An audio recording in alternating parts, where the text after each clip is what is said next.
Bonjour, c'est Jules Lavie pour Code Source, le podcast d'actualité du Parisien. À l'occasion de la Journée mondiale du don d'organes, le 17 octobre, Code Source a eu envie de vous proposer le témoignage d'un homme qui a pu survivre grâce à une greffe de cœur. Cédric Louis a 52 ans, il a fait un arrêt cardiaque en 2019 et suite à une transplantation, il a pu reprendre une vie normale et refaire du sport de façon très intensive. Ambre Rosala l'a rencontré pour Code Source chez lui dans le Tarn.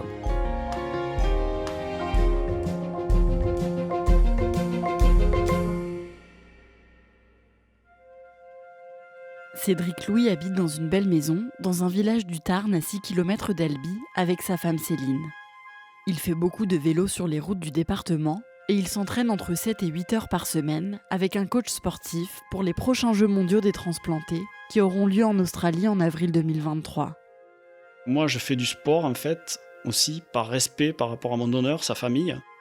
C'est un cadeau qu'on nous donne, quoi, en fait, et il ne faut pas le faire périr. Donc, voilà, je l'entretiens, je veux l'amener avec moi le plus loin possible pour qu'il soit fier, et voilà.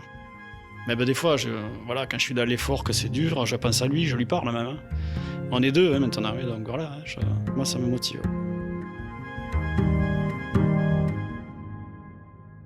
Cédric est né à Albi en 1970. Il a un petit frère et ses parents tiennent un salon de coiffure dans la ville. Enfant, il est très calme, mais aussi très sportif. Je suis un peu à part, c'est vrai que j'ai toujours aimé faire du sport, quoi. Alors que mes parents n'ont jamais fait de sport de leur vie, donc j'étais vraiment différent.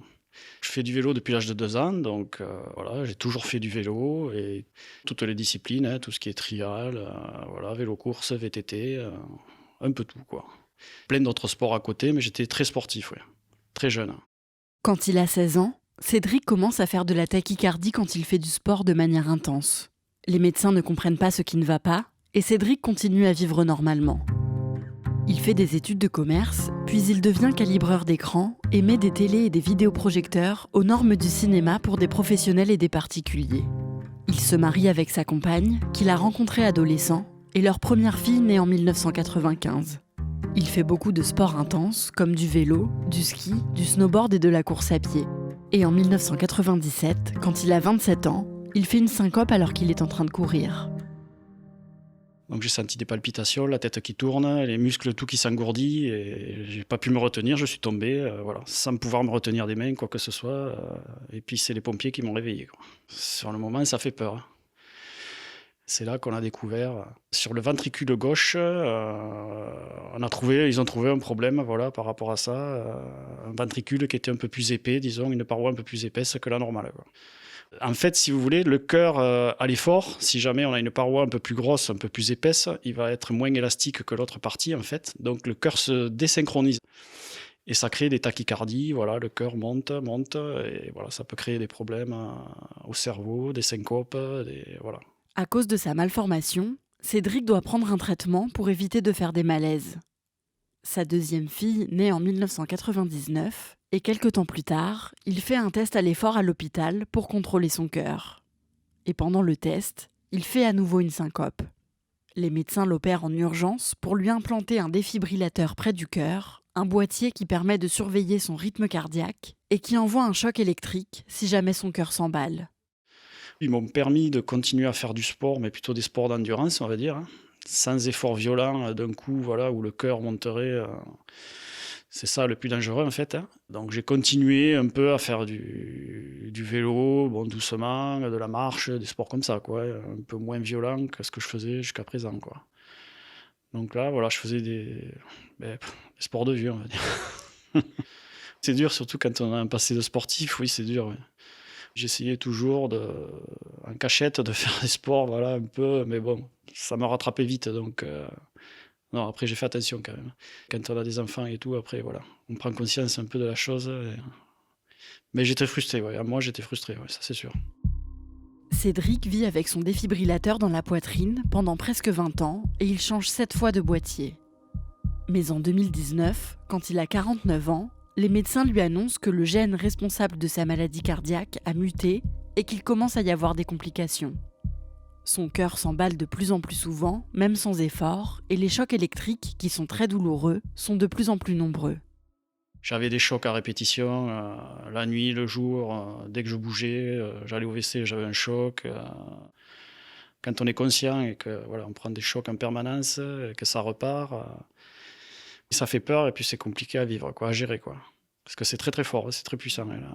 Donc c'était compliqué de vivre comme ça, c'était pas vivable. Le 5 octobre 2019, Cédric part en déplacement professionnel à Toulouse, en voiture, pour calibrer l'écran d'un client. Et en sortant de chez le client, rebelote, tachycardie, voilà. Donc j'ai eu le réflexe quand même de m'asseoir à côté de la voiture et d'appeler les pompiers. Ils sont arrivés très vite, ils sont venus me chercher et après j'ai fait un arrêt cardiaque. Ils ont mis 3 quarts d'heure à me ranimer. Cédric est emmené en urgence à l'hôpital Rangueil à Toulouse.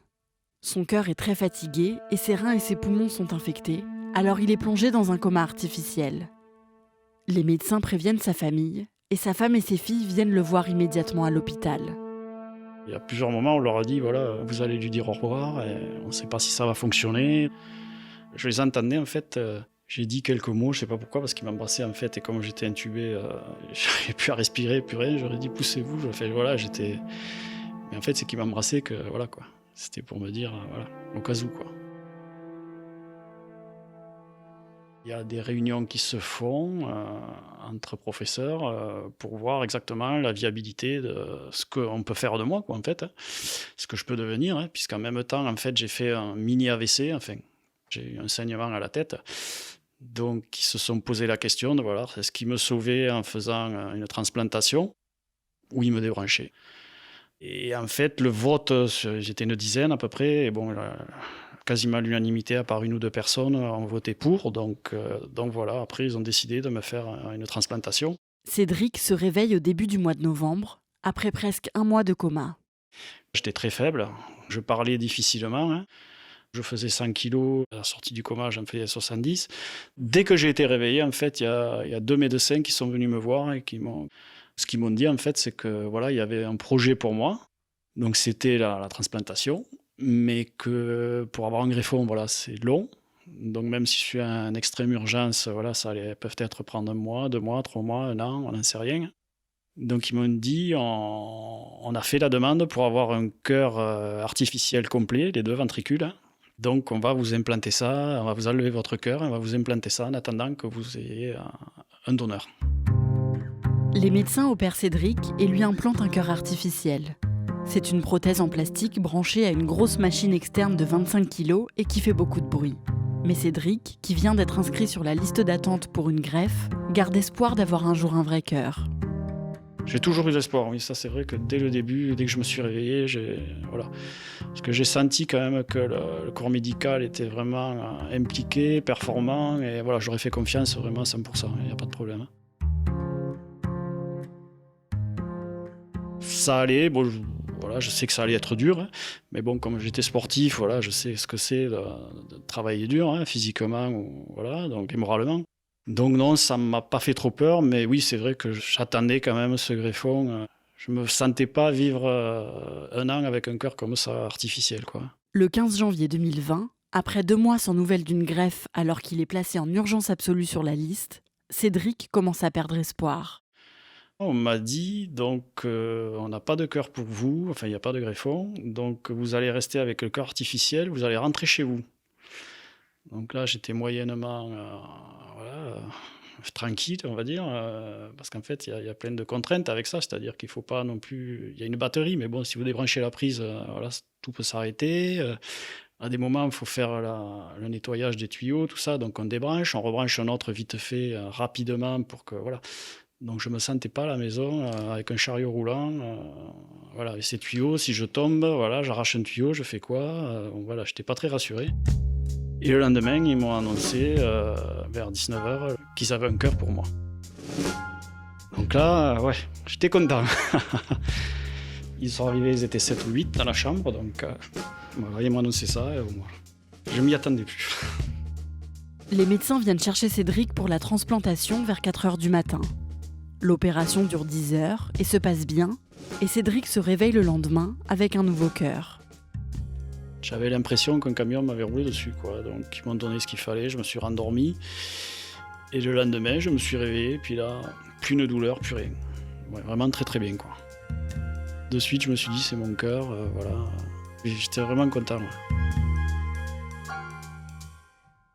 Cédric commence un traitement anti-rejet pour s'assurer que son corps accepte bien son nouvel organe.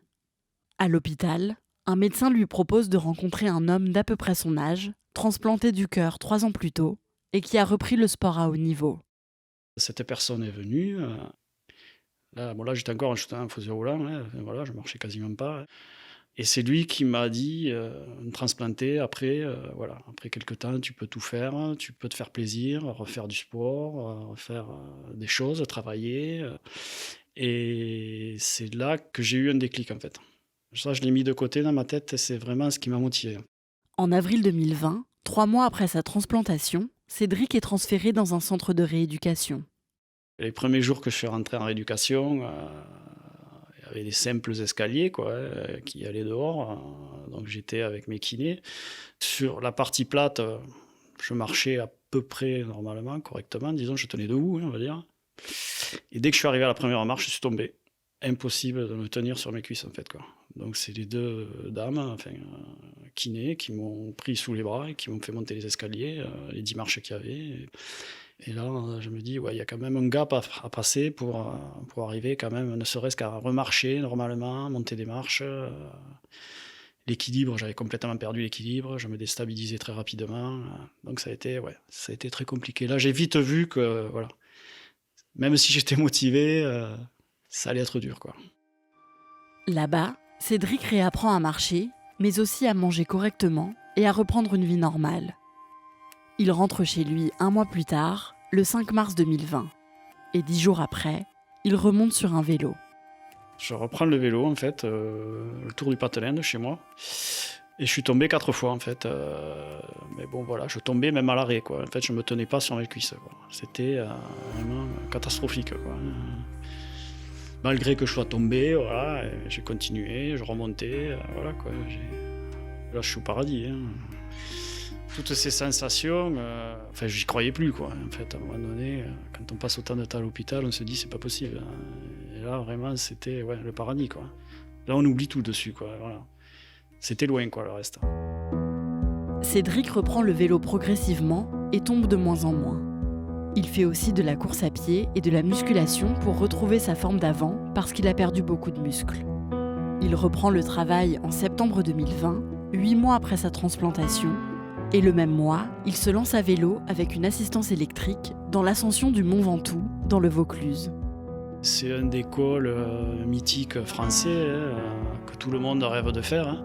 C'est 1500 mètres de dénivelé sur 20 km, donc c'est quand même très ambitieux. Bon, c'est vrai que quand on passe autant de temps à l'hôpital avec tout ce qui s'est passé, on a un mental, on va dire, qui est au-dessus de la normale. Hein.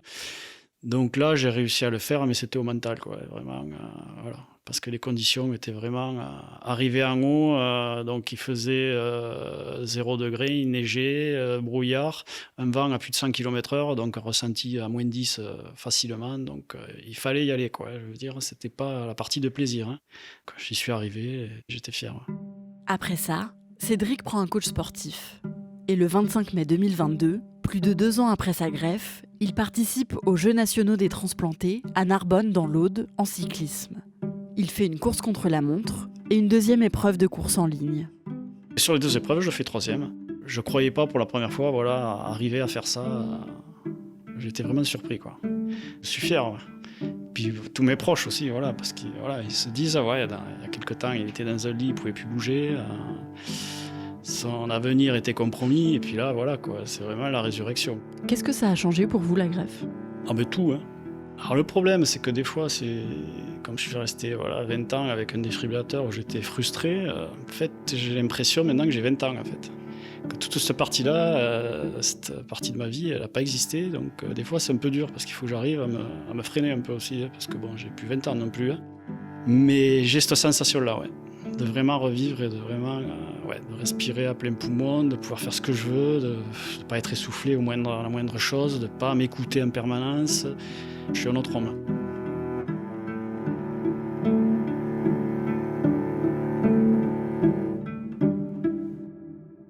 Ambre, Cédric Louis n'a vraiment pas peur que son nouveau cœur flanche un jour en faisant autant d'efforts ?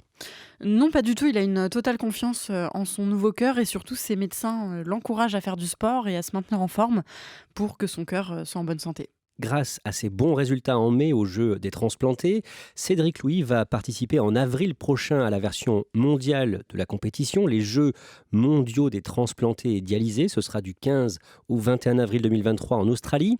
Est-ce qu'il s'est fixé un objectif avant cet événement ? Alors, il ne s'est pas fixé d'objectif de place. Cédric va participer à 2 épreuves de cyclisme et il sait qu'en face, il y a des athlètes qui participent depuis longtemps à cette compétition et qui ont un très bon niveau. Donc, pour ses premiers Jeux, il ne s'est pas fixé d'objectif de place ou de temps.